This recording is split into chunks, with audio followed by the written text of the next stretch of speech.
Cannabis Common Sense, the show that tells the truth about marijuana and the politics behind its prohibition.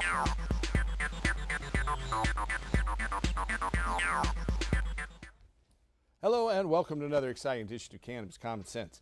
Our show is live tonight on the 3rd of September, and we're happy to tell you Mr. Tim Pate is here to help us with musical accompaniment, and joining us to take viewer phone calls in just a few moments. We have an enhanced hemp news segment for you tonight with a lot of medical news and some announcements, and we're gearing up for our Hemp Stock Festival here in Portland next weekend on September 11th and 12th. We also have the National Normal Conference coming here to the Governor Hotel next Thursday, Friday, and Saturday. So we're going to take the R out of Portland this week and make this a national center of cannabis. So stay tuned as we bring out our infamous dancing cannabis leaves. I feel the force.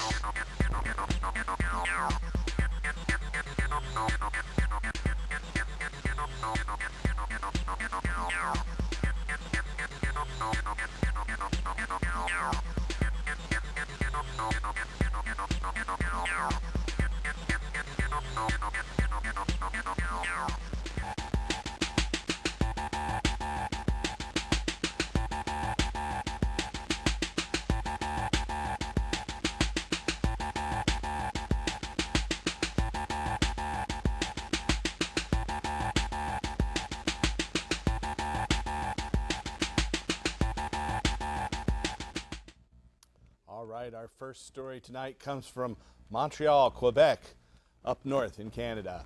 Inhaled cannabis reduces pain and improves sleep compared to a placebo, and is well tolerated by patients with chronic neuropathy, according to clinical trial data published this week in the Journal of the Canadian Medical Association, or CMAJ.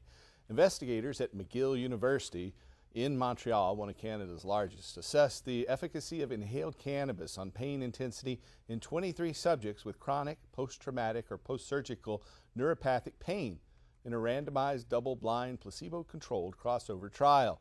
Participants in the study received a single inhalation of 25 milligrams of 9.4% herbal cannabis, or placebo, 3 times daily. All of the volunteers in the study suffered from refractory pain for which conventional therapies have proven ineffective. The researchers reported, quote, herbal cannabis significantly reduces average pain scores compared with cannabis placebo. In adult participants, we found significant improvement in measures of sleep quality and anxiety. Our results supported the claim that smoked cannabis reduces pain, improves mood, and helps sleep, end quote.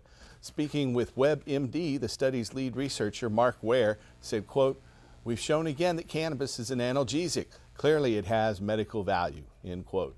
In February, investigators from the California Center for Medicinal Cannabis Research summarized the results of 4 separate FDA gold standard designed clinical trials demonstrating that inhaled marijuana was safe and effective for treatment of neuropathy. An estimated 1 to 2% of the population suffers from some form of neuropathic pain, which typically goes untreated by standard analgesics. The full text of this study, Smoke Cannabis for Chronic Neuropathic Pain, a randomized controlled trial, appears online at the CMAJ website at cmaj.ca. That's cmaj.ca for the Canadian Medical Association Journal. Our next story is from Detroit, Michigan. A circuit court judge has ruled that voters will not be able to decide this November on a proposed municipal ballot measure to prohibit the criminal prosecution of adults who possess minor amounts of marijuana. Members of the Coalition for a Safer Detroit collected over 6,000 signatures from registered Detroit voters to qualify the measure for the 2010 ballot. The Detroit Election Commission certified the signatures in June.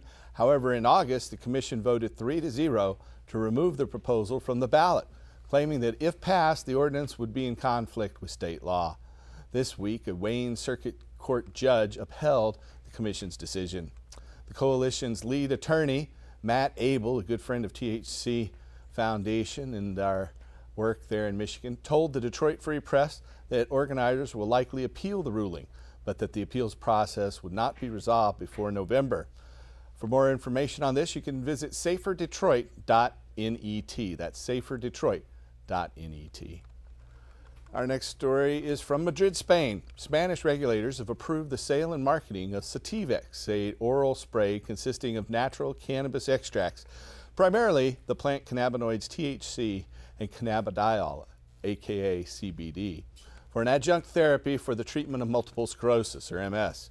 The approval comes some 2 months after British health regulators legalized the drug. Separate regulatory approval remains pending in several additional European markets, including France, Germany, and Italy. Sativex was approved in Canada in 2005. In clinical trials, Sativex has been demonstrated to reduce MS-associated spasticity, pain, and incontinence. Long-term investigational trials indicate that consistent use of cannabis-based medicine may also slow the progression of the disease. Clinical trials to assess the use of Sativex to treat cancer pain are pending in the United States. For more information on Sativex, go to GWPHARM. That's GWPHARM, GWPHARM.com. Next story tonight is from California. Representatives from the Latino Voter League, or LVA, and the National Black Police Association have offered formal endorsements for California's Proposition 19, the Regulate, Control, and Tax Cannabis Initiative of 2010. If passed, the measure would legalize the private adult possession and cultivation of marijuana and allow local government to to regulate the plant's commercial production and sale. According to Antonio Gonzalez, the coordinator of the Latino Voters League, or LVL, at a August 13th press conference, he says, quote, "The so-called war on drugs has been a gigantic failure, and approving Proposition 19 in November in California will hasten its demise," end quote. Approving Proposition 19 will strike a blow to violent gangs and Mexican cartels that prey in our communities by removing their profit incentives. Parents worried about drug use today among their teenage children should support Proposition 19 because it will reduce the availability of cannabis among underage persons by controlling it and regulating it in the same way alcohol is controlled. The LVL is a nonpartisan organization dedicated to mobilizing Latino voters around progressive issues. Last week at its national conference in Sacramento, the National Black Police Association also endorsed the measure. The National Black Police Association has some 15,000 members nationwide. Their organization and the executive director of the Black Police Association, Ron Hampton, said, quote, "Passage of Proposition 19 means that we'll be locking up less African American men and women and children who are using drugs. Under the present policy, blacks go to jail more than whites for doing the same thing," end quote. According to a report published in July, African Americans are arrested for marijuana possession offenses in California's 25 largest counties at a rate more than twice that for European Americans or Caucasians. The California State Chapter of the National Association for the Advancement of Colored People, or NAACP, had previously expressed its unconditional support for Proposition 19. California voters will decide on the measure this November. According to the most widely released statewide poll on the measure, 50% of Californians support Proposition 19, while 40% oppose it.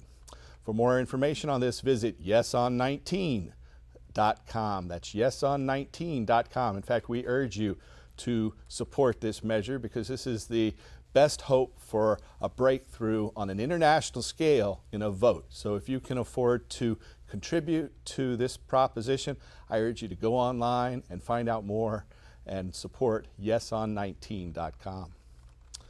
Our last story is also from Madrid, Spain. The administration of THC reduces the tumor growth of metastatic breast cancer and, quote, might constitute a new therapeutic tool for the treatment of cancerous tumors, according to preclinical data published online in the journal Molecular Cancer.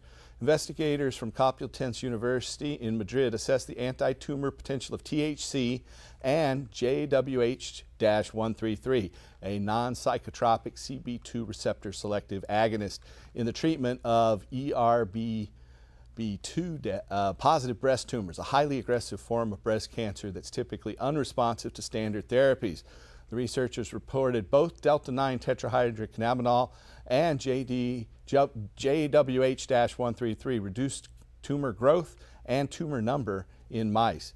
These results provide strong preclinical evidence for the use of cannabinoid-based therapies for the management of this aggressive form of breast cancer.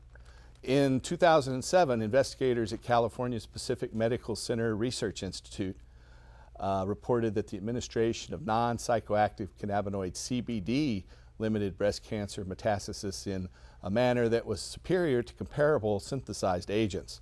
Previous clinical studies assessing the anti-cancer properties of cannabinoids have shown that they inhibit the proliferation of a wide range of cancers, including brain cancer, prostate cancer, oral cancer, lung cancer, skin cancers, pancreatic cancers, biliary tract cancers, and lymphoma. The full text of this study, Cannabinoids Reduce ERBB2-Driven Breast Cancer Progression Through AKT Inhibition, is available online at molecular-cancer.com. That's molecular-cancer.com. That's the end of our hemp news segment tonight. We'll jump over to Mr. Tim Pate. How are you doing, Tim? Oh, well, it's been a while since we've seen each other. I'm doing fine. How are you, Paul? Pretty well, pretty well. You've been traveling all over the place. I know you have, just a little bit too. Around the western United States, from Hawaii to California and Vegas. I knew there was a couple of times there when I talked to you, it was aloha each time. I know that for a fact. Well, you know, I like aloha a lot better than hello. That's hello, true. I don't want to give anybody nice. hell, you know. Yeah, and then the time I called you and you were on Catalina Aloha, Island, yeah. that was a nice day. I had never gone there. I took my whole family over there, my 3 kids, wife, and mom. It's good to every once in a while get a day off because, you know, we've been very busy on the weekends here lately. We had the Seattle Hemp Fest, and it just turned out to be absolutely incredible. It was. It was. You were one of the co-sponsors of the fest this year. And, yeah, presenting sponsor. Presenting sponsor, and it was just an absolutely wonderful event. I was very pleased about everything that happened up there this week. too. That week, and then last weekend I was down in Southern Oregon at the State of Jefferson Cannabis the Hemp Fest that they had down there, and that was an unmitigated success. And just the place, they had to shut down the gate both days because the place was wall to wall folks, and that was their first year they'd ever done it. So I was really happy to see that. And then here we've got hemp stock coming up in 2 weeks, or actually next weekend. It's next weekend. And so it's like I was saying, we've got to take the R out of Portland this week. It's going to happen we've because got the National Normal Conference. That's it. On We have Thursday, a lot of people coming Friday, into town.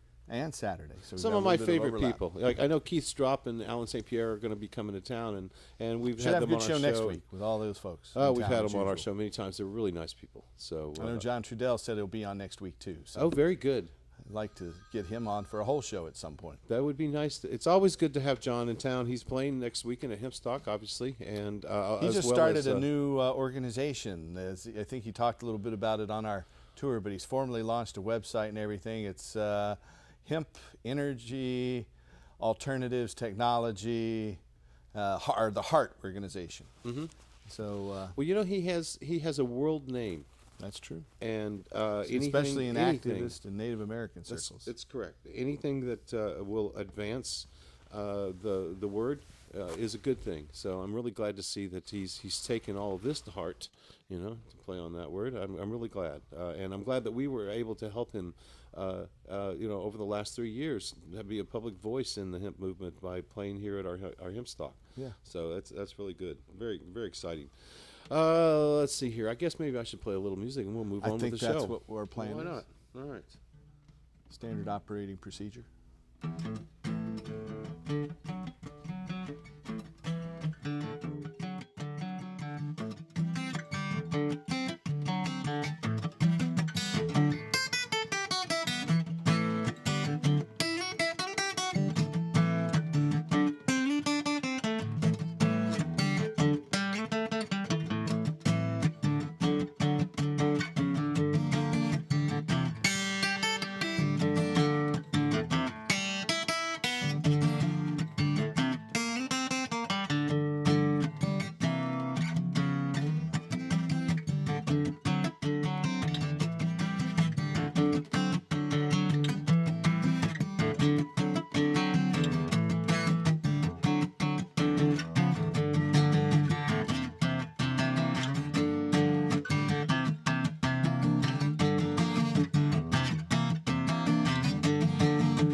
Mr. Tim Pate.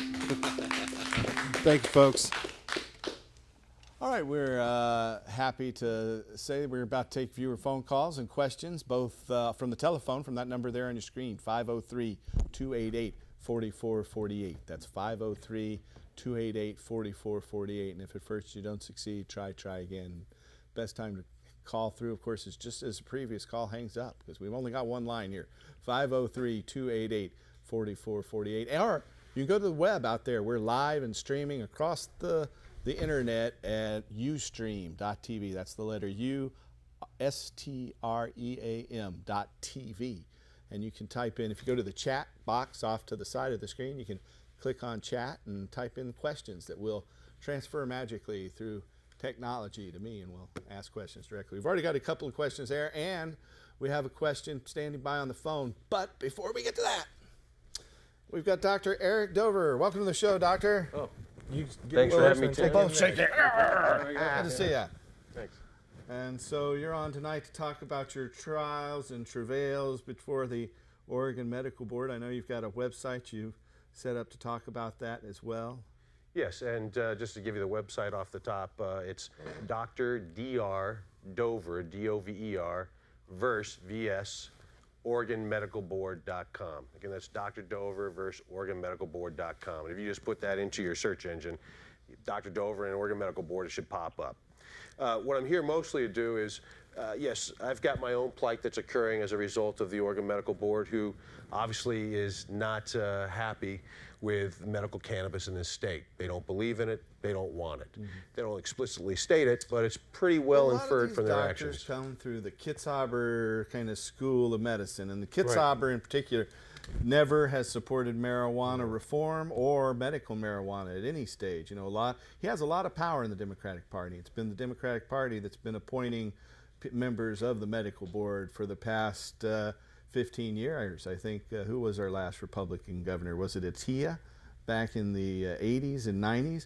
So since Kitzhaber, being a doctor, and now he's running again for governor, he signed the bill to recriminalize marijuana, and he opposed the medical marijuana bill, and he still opposes it. So they've been appointing these real conservative doctors through that power structure. Yes, they are, and that's mostly what I want to bring to you today and your viewers, is the fact that the Oregon Medical Board, a small cadre of individuals.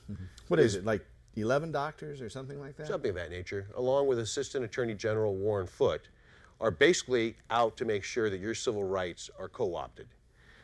They don't care how many times you vote to legalize medical cannabis. They don't care how many dispensaries you open. If they can shut down the physicians that are signing these statements saying that medical cannabis may be helpful for a patient's condition. As you know, Paul, at the top and bottom of that physician statement for the state, it says that this is not a prescription for medical marijuana. Right. It's nothing more than the doctor reviewing the patient's chart, examining the patient, scheduling follow-up, and stating that the medication may be helpful for their medical condition. And the medical board does not like that. They will go to extremes.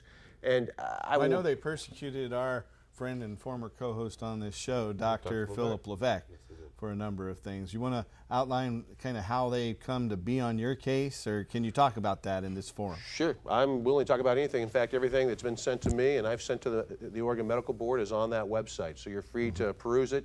They don't want it up. They're already trying to shut it down. They don't want you to see what they've been up to, because they do everything secretly, behind closed doors. They have the ability to overturn any administrative law judge's decision, and they don't have to give you any reason, as other states do, as to the reason why they're revoking your license. Nothing more, nothing less.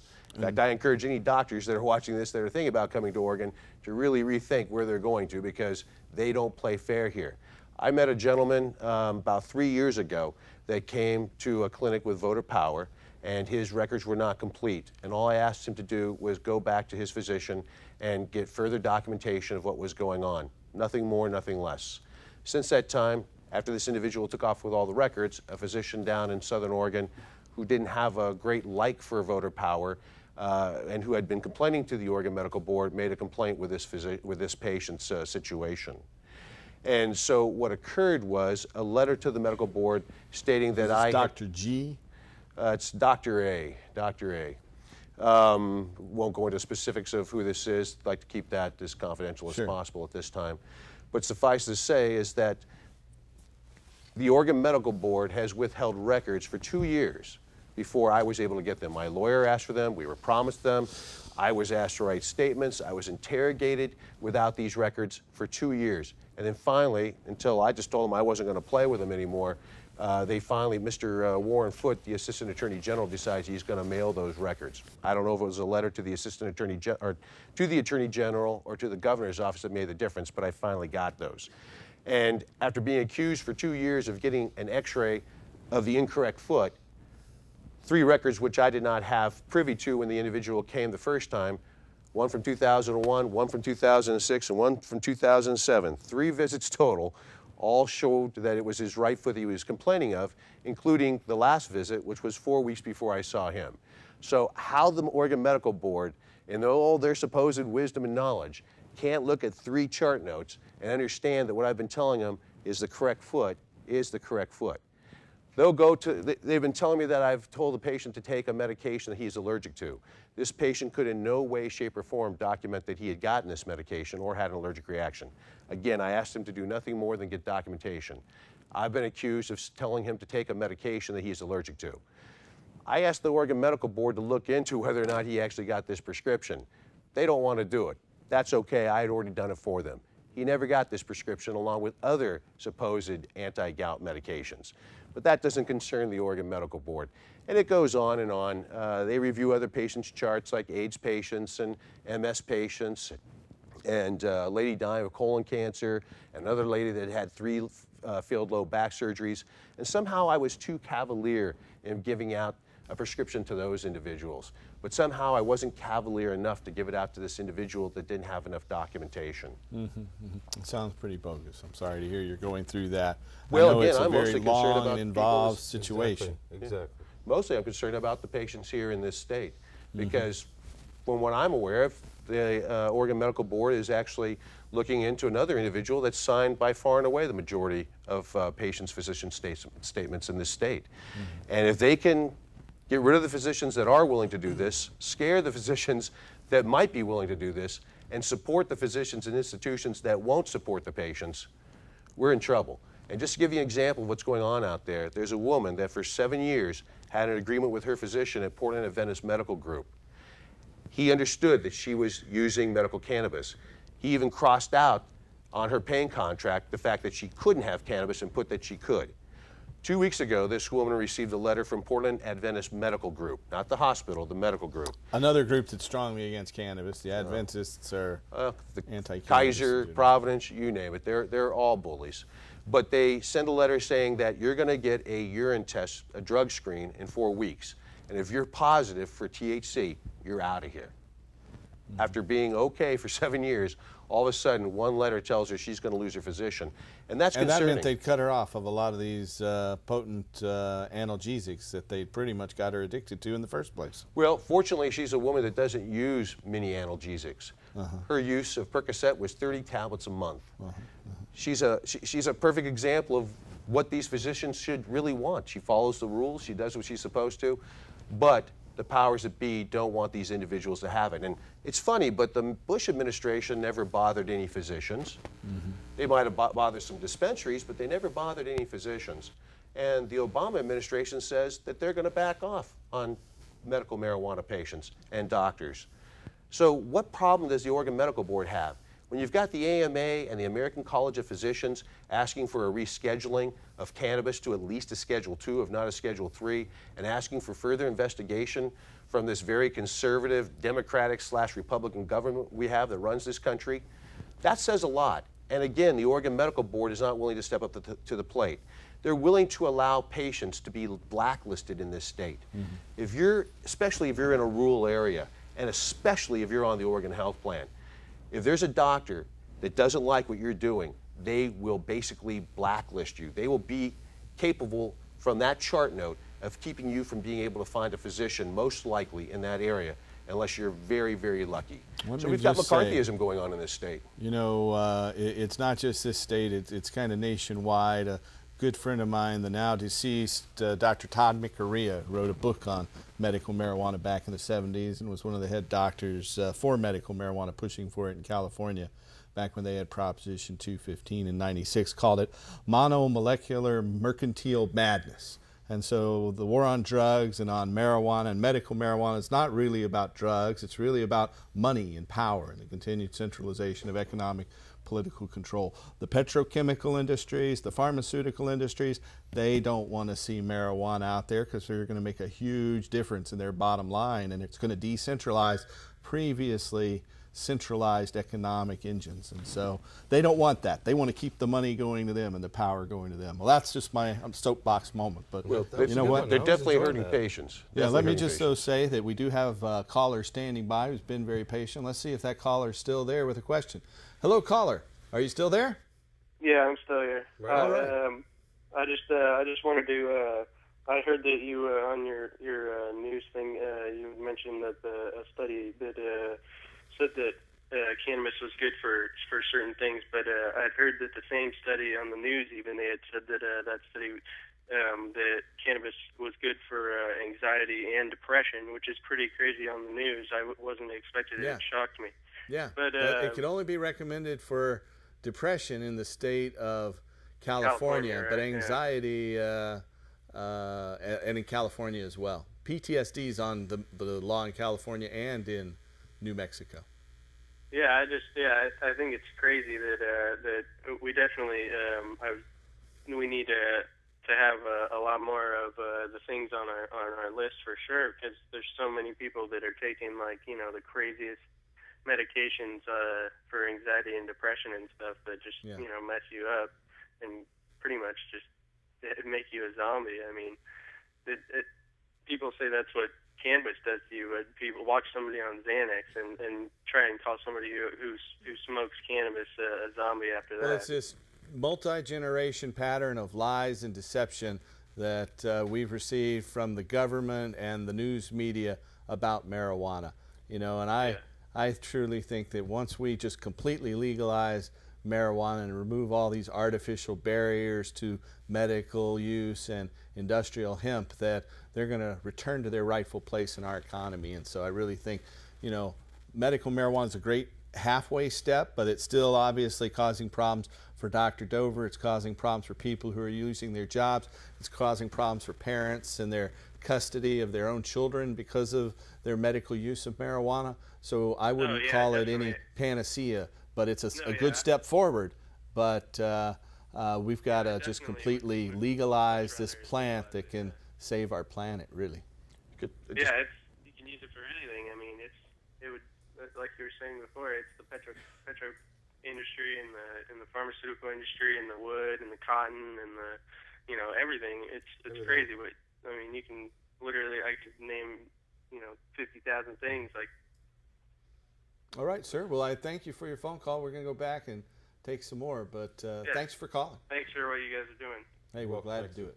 I would just like to add, as far as PTSD, of the patients I've seen over the past 5 years, in people that are vets, individuals that are vets, which primarily are males, especially from the Vietnam era, I would say at least half of them, the reason why they're really there for the medical cannabis is for their PTSD. Now, they have another qualifier to be able to qualify in this state, but these individuals are suffering greatly. They suffered during the war, and they're suffering for decades after, and will suffer until the day they die. And one of the worst things they have is their night terrors, where they wake up in sweats and screaming because of all these subconscious thoughts that come up. And what they tell me over and over again is that those dreams, those horrors are suppressed by using cannabis in the evening. It helps them make it through the night and makes their life a lot easier. And why we make these people continue to go through hell when they've already been through it once is beyond my imagination and belief. You just really pinned the reason why for the last 22 years. I spent 17 years in a crisis center, directing crisis centers, right, and dealing with, you know, the pieces of, you know, all those gentlemen our age who came back from Vietnam, right, who were just still trying to cope from 39 confirmed kills or whatever it was that they had problems with. And I absolutely I absolutely understand it, and it's one of the reasons, the main reasons why over the last 22 years plus, I've put all my energies into it, because I remember some of those counseling sessions with some of those individuals who were dear friends of mine who, it was either do something illegal or put a gun to their head. It got to that point for them because of their emotional pain and physical pain that they were going through after coming back from Vietnam, and Agent Orange and all the other things that we're dealing with, and now the Israeli army uses it for PTS. I guess a lot of the new political correctness is you don't add the D in there anymore. It's not a disorder. It's a natural response to incredible stress, post-traumatic stress. It's not really a disorder. So it's what what a normal person would do in an incredibly abnormal situation. People are shooting at me, Yeah. We have a couple questions, one on the phone and two on the web. Let's try to rush through these on the web, and we have some film clips to roll. One of the questions is, how would a non-Oregon resident get an Oregon medical marijuana card? Well, according to a court ruling and new rules promulgated by Oregon's health department, now a resident from anywhere can get an Oregon medical marijuana card as long as they have a physician who's a licensed Oregon physician help them fill out the paperwork. Now, that patient also has to name an Oregon grow site as their grow site to get that medical marijuana card. But as long as they can name an Oregon grow site, then they can get a medical marijuana card regardless of where they live in the United States. And so we have doctors who can help patients all over Oregon and the United States, Washington, Colorado, Michigan, Hawaii, and many more. Just if you need a doctor referral, then give us a call at 1-800-723-0188. We'll be happy to get you. We have doctors who are licensed in multiple states who can help patients get multiple state cards at once. So if you're interested in that, give us a call at 1-800-723-0188. That's 1-800-723-0188. Then we also have a question, are there any news polls on the Oregon dispensary ballot measure 74? And there are some polls on ballot measure 74. Ballot measure 74 will set up a dispensary system here in Oregon so patients will have better access to marijuana. And our organizations have long been supporters of ballot measure 74 and urged others to support it. And I'd like to say that it would help many medical patients who don't currently have access to cannabis, which might be a majority of them. And it will also create jobs throughout the state. So we strongly support Oregon voters with ballot measure 74. That said, the polls right now show that it's pretty tight because a lot of the younger voters who were motivated to vote for Obama 2 years ago seem much less likely to go to the polls. We're only going to get some of the more conservative voters out there, and that makes it a lot tighter vote. So if we're going to win this election, then we're going to have to motivate people who don't usually go out to vote to get out there and vote, just like they did when they voted and put the Democratic Congress and President Obama in office. So we've got to mobilize the vote or it could be lost. The polls show overall it has strong support across the board, but among the most likely voters, it's very, very close, within 1 or 2 percentage points with it polling. I think 49% in favor and 40% for and the rest undecided. So that's where those polls stand right now. We have another phone call standing by. Let's go ahead and take that call, then we'll go to a video clip. Hello, caller. Welcome to the show. Good evening. Good evening. I wanted to call in tonight and ask a question about physicians, not even knowing Dr. Dover was going to be on, and so this is great timing for me. Good. Yeah. Dr. Dover, or for any of you, if the doctors that prescribe the medical marijuana, I'm assuming that they're You mean recommend, because it can't be prescribed. You mean recommend medical marijuana. Oh, I'm sorry. Okay, yeah. They're general practitioners, and I'm assuming. No. A lot of times it's specialists. I'm not sure. What's your?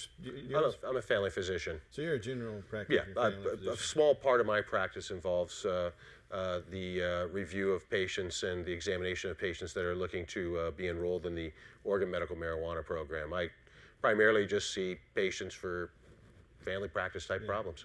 We have a large number of cardiac surgeons and retired cardiac surgeons who work in our organization who help patients. In addition to nuclear medicine, our full-time doctor in Portland is a nuclear medicine and internal medicine specialist. And we have an ophthalmologist who helps across the country as well. If a patient were to come to you, Dr. Dover, and not necessarily have a condition that would qualify, but maybe just wanted to discuss recreational marijuana use with you, are you required to put that in the patient's file? That they want to discuss that? Yeah. If the patient asked me not to put that in their file, I wouldn't put that in their file. I don't see where that would be necessary. It's a question that's, in my opinion, private at this point in time, and I don't think that it really should be included.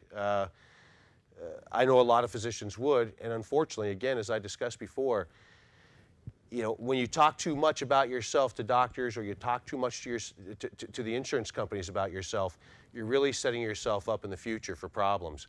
Those things will follow you for the rest of your life, and you can be literally blacklisted because of the fact that you have tried cannabis or you're using medical cannabis. It's just the way things are. I hate to tell you that, but your records, they may be, quote, confidential, but they're going to primarily very conservative individuals, which are called medical doctors. And most of them do not believe that medical cannabis is of any benefit, and they believe that people are just using it to get high. Now, I saw a 20-year-old woman that was dying of synovial sarcoma. I heard her come into the office. She was moaning, groaning, crying. It was at Voter Power. They brought her downstairs after about an hour, still moaning, groaning, crying.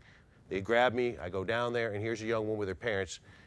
She has a morphine pump in one arm. She's got a list of drugs this long she can take, and she's in definite discomfort. They vaporized medication for her, and I witnessed her using that medication. It was probably one of the most wonderful things I've ever seen, because this young woman, who died 3.5 months after I saw her, went from a very uncomfortable state to sitting there comfortably, quietly, not crying, not moaning and groaning. And I must have looked amazed, because her father looked at me and just said, see, this is the only thing left that helps her. And Dornbeckers wouldn't sign that form for her. And no other doctors that were treating her would sign the form for her. And yet someone like myself or others that are willing to do it are basically persecuted by the Oregon Medical Board for doing this. They don't like it. They don't believe in it. They're flat earthers. They still think the sun revolves around the earth. And they don't want any additional information. Yeah, doctors are putting themselves on the line to help these patients. But I can tell you, having seen tens and thousands of patients come through medical marijuana facilities, that the patients we see are by and large much, much more ill and more in need of help than you see in just about any other form of medical practice out there. You know, it's almost worse than an emergency room, really. I hate to think of it, but I've lost 7 friends just this year. Yeah. That in are my circle our of friends. and friends. We have. You know, so many people who are terminal or fighting for their life. Well, the problem is our system. I don't even call it a system. We don't have a system of medicine in this country. But if you don't have money and you don't have insurance, you don't get care. And then that means you don't get medications. Yep. So most of these folks, many that I saw, that I see in my office or that I saw through Voter Power, were uninsured individuals that were destitute. They're not, I would say out of the ones who come through our THCF medical clinics, 40 to 45% of them nationwide are low income and are on food stamps and getting other forms of medical help. And we give them a reduced rate based on that, as long as they have proof of food stamps or some other form of public assistance. And they all showed up in get through there. Yeah, and that's the thing. A large number of our volunteers are that way too. You know what? We have a film clip we're going to run right now, and we'll be back in just a few moments to take your phone calls. If you have some questions for us, give us a call at 503-288-4448. That's 503-288-4448, or go to the internet. Look at ustream.tv. That's USTREAM.tv. Click on the chat button and you can send us questions that way too. So here's the film clip. Enjoy. Because I wanted my picture taken and my shirt's pretty. Okay. What do you think about marijuana? Give me that song. Go ahead. It's. I could get. Okay. It's. No. You can't get it. Okay. Free speech. Oh, Miss Kellner's standing right there. It's okay, but like, don't smoke and drive, and you got to be over 18. Then you're a legal dope. Illegal Jackie? Yeah, but they told me to be honest. It's the worst drug in the world. And if you have cancer, you can take it. I wouldn't answer the marijuana question. You know why? Because I don't want some little kid doing what I tried. I want to be president. I want to lead. I want to set. Do you want your little kid to say, hey, Daddy, President Bush tried marijuana. I think I will.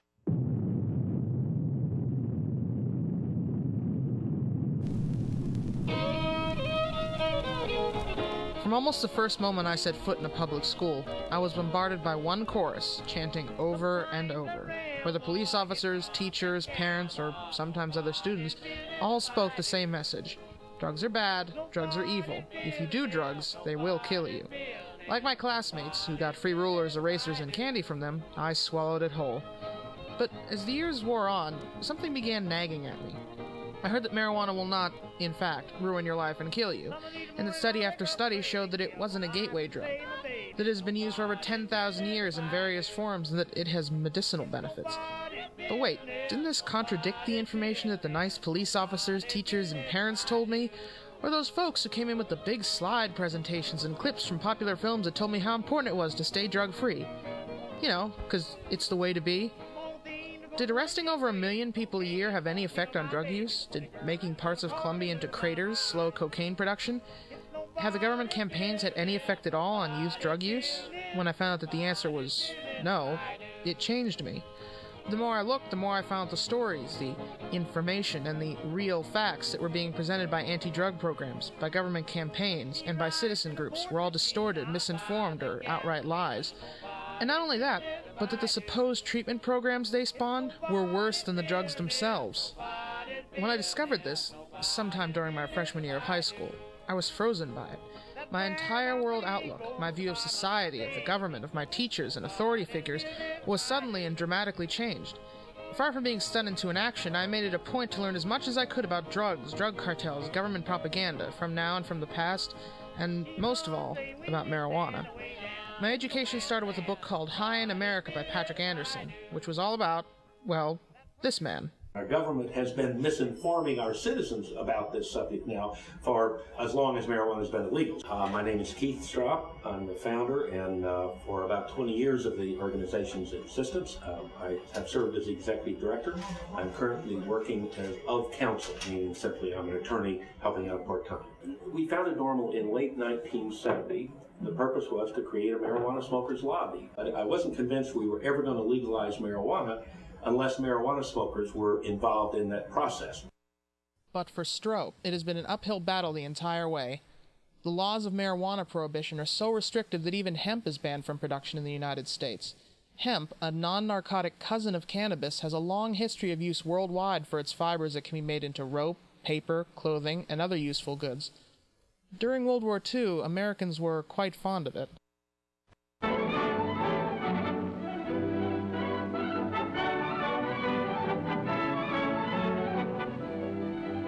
Long ago, when these ancient Grecian temples were new, hemp was already old in the service of mankind.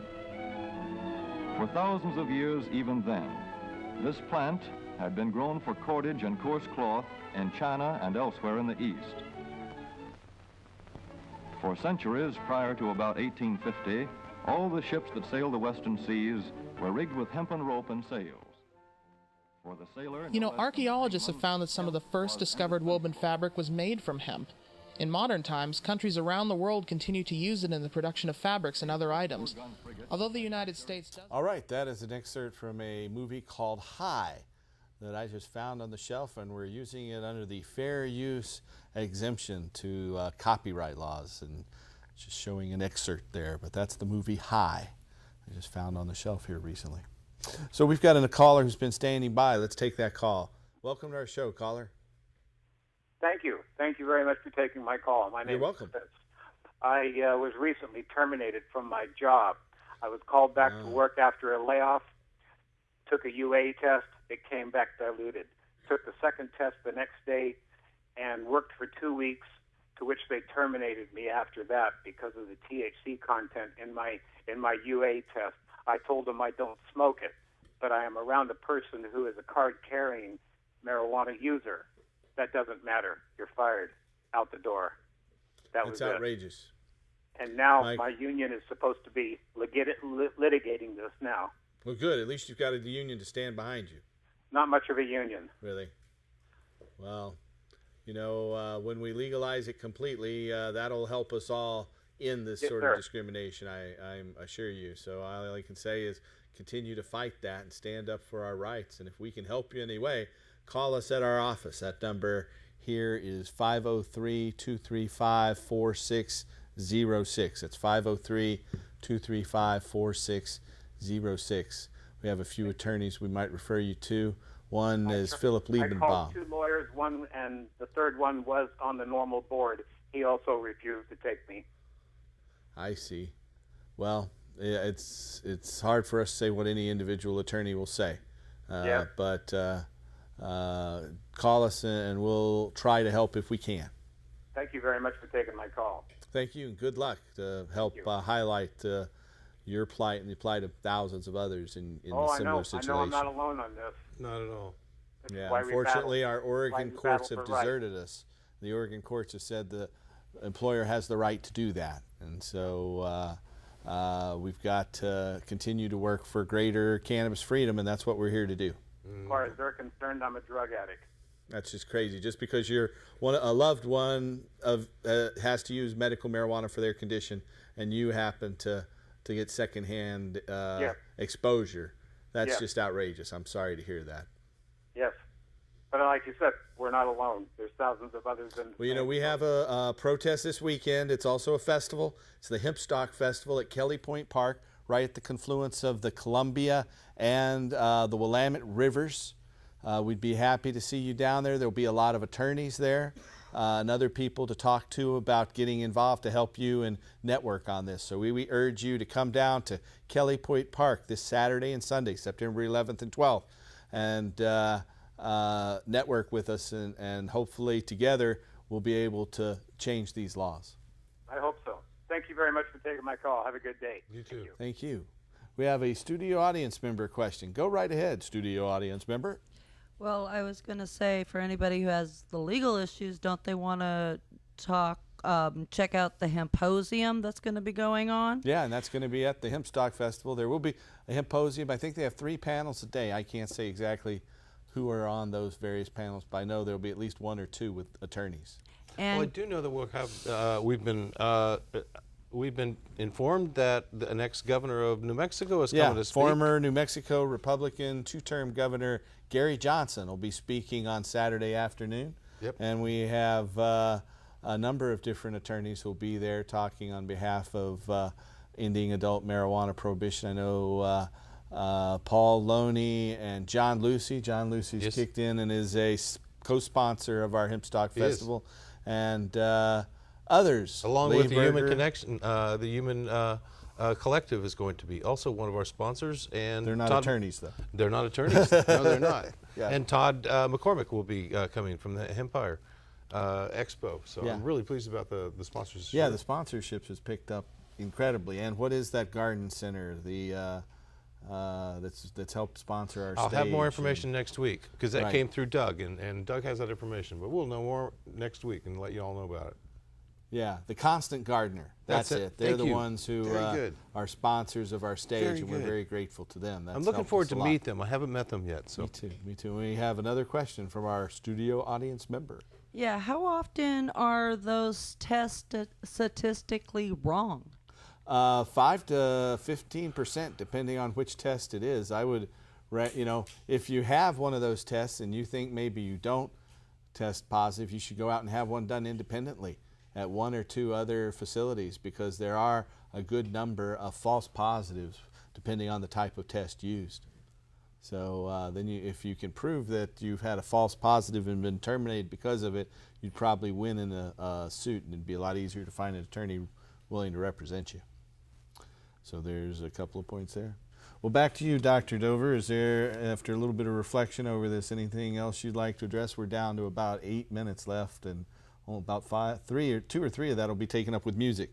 Well, just the last gentleman's question that called in.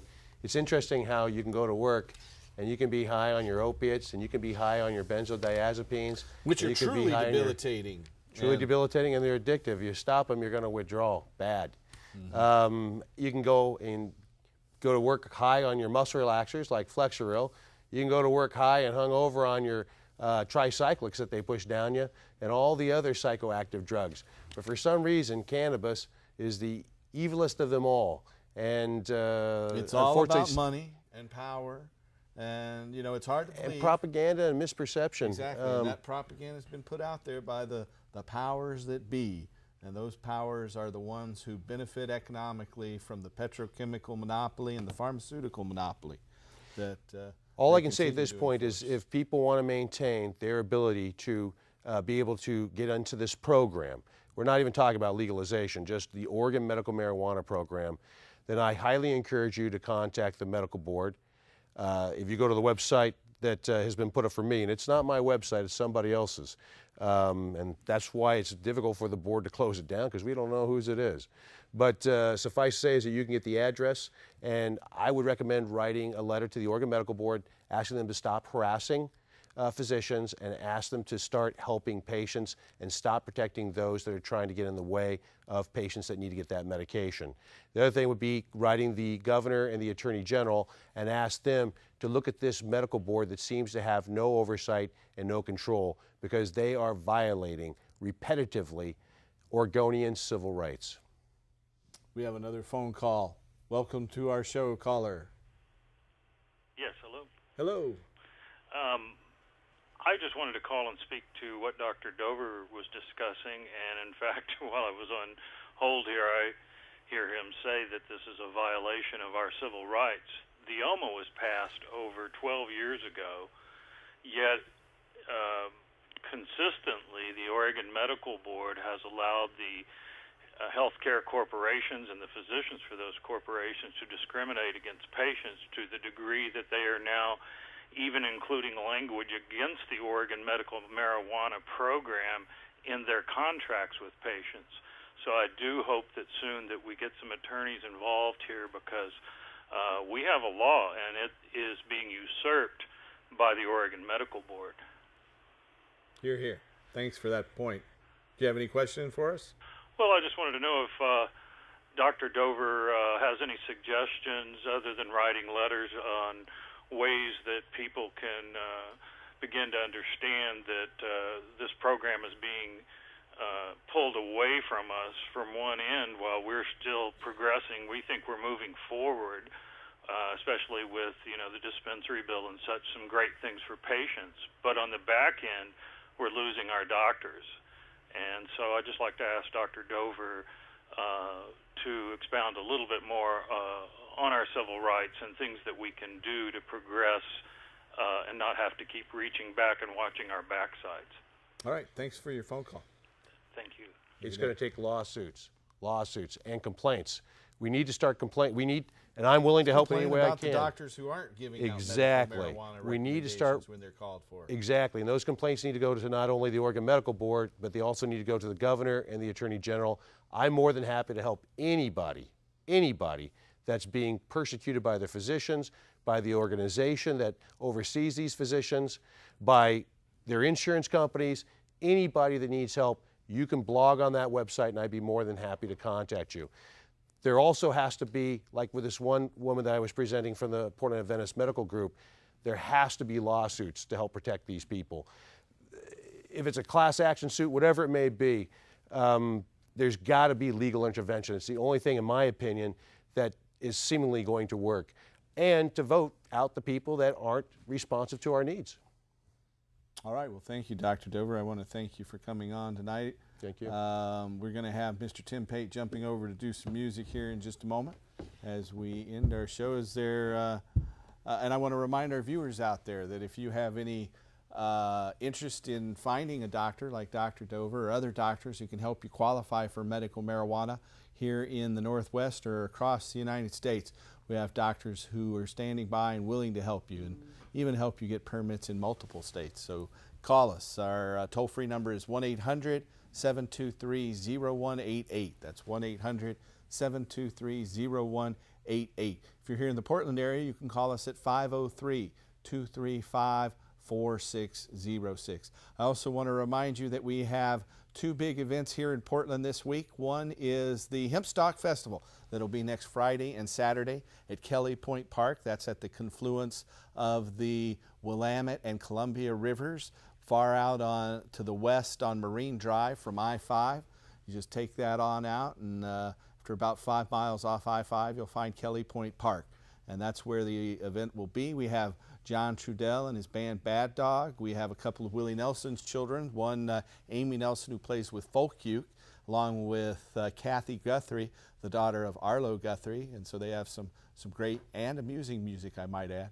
And we have the Reflecticals, which is a band with Micah Nelson, another one of Willie Nelson's offspring. We have a couple of different reggae bands. There's Casper from Hopi Land, a Native American reggae band. There is our local band Bingy and the Seventh Seal, and Rocker T will be coming up from the Bay Area. We have just a plethora of speakers. So come on down to the Hempstock Festival next Friday and Saturday night here, or actually next Saturday and Sunday, the 11th and 12th of September. So I want to thank you for watching.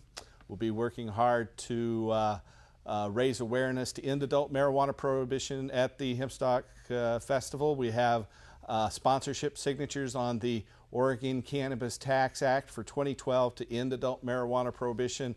There'll be representatives there for ballot measure 74 and much, much more, including former two-term Republican governor of New Mexico, Gary Johnson, will be speaking on Saturday afternoon as well. So thanks for watching.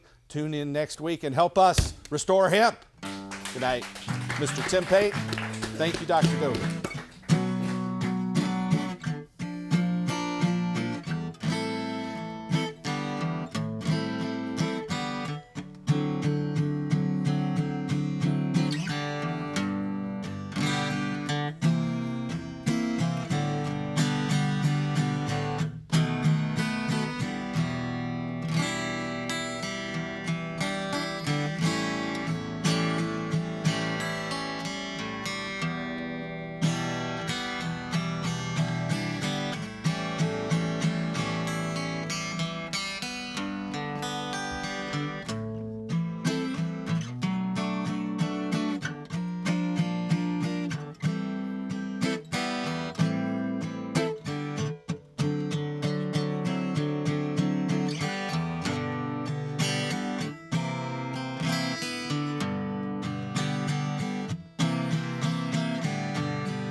See you next week, folks. That's it. We are off the air. Well, thank you. Yes, I'm here. I'd like to talk to you a little bit.